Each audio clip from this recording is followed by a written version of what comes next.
xilli abaar ba'an oo dadkii iyo dunyadiiba saameysay ay ka jirto gobolka Gado ayaa maanta waxa ay hay'adda Haro kulan kula qaadatay degmada Beled Xawo guddiga gurmadka abaaraha degmada Beled Xawo iyo waliba maamulka degmadaasi si iyadoo hay'adda u ogaato deegaanada ugu daran oo gurmadka u baahan abaartuna saameysay waxayna maamulka iyo waliba madaxda hay'addaasi ballan qaadeen in ay sii wadi doonaan gurmadka iyo waliba garab istaaga ay ka bilaabayaan deegaanada abaartu saameysay ee hoos yimaada degmada Beled Xawo tan iyo inta abaarta ay ka baxayaan roob ku filan ay ka helayaan waxaan mahadcelinaynaa jaaliyadda Soomaaliyeed ee Mareykanka ee muslimiinta ah oo gurmadkaas iyo dhibaatadaas gobolka ka dhacay u soo gurmaday lacagta iyo hantidaas la soo aruuriyay soona mariyay hay'adda Haro waxay hadda timid degmadan shan iyo gobolkaba 15 bishii Maarso 2021 qaybaha gobolka ka kooban yahay 6 degmo tuulooyinka deegaanada aad u waaweyn hadda tuulada ka tagay degmada aan magacaabin kulli dhammaan deegaanadaas way tagtay hay'adda waxayna ka samaysay biyo dhaamin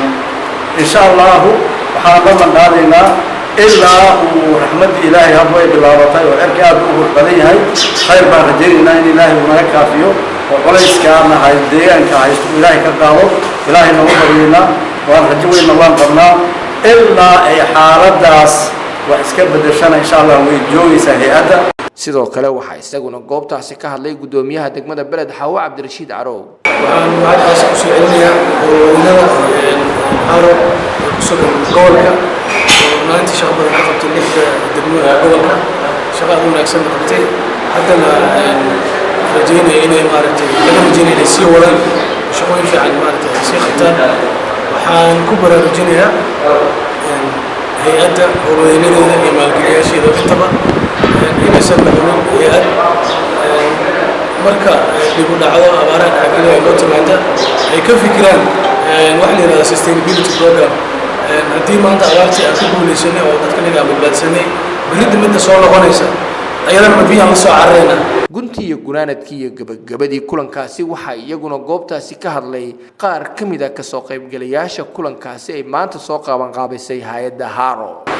dadkii muslimiinta ah oo soo baxay dhaqaalaha soo baxay soo diray kuwa u adeegay kuwa hadda diyaar u ah qorgii qaniyada ay ku marayso ilaahay ayaga subhanahu wa ta'ala jirka ka siiyo qiyaamada Allah ugu shaga waa u duceynayna كوننا مجوك تو عيالي اللي قاعد على قرية هدي حتى الرب ده سير مدار بالنا بس قاعد يقول لهم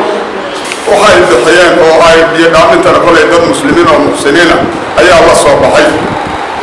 الهي لو ابي هاي نبقى بعض سمي صدقه بحنا يا رجال وقاطي نبو اسا قال فريسين بو شركه فريسيو زي حتى قايد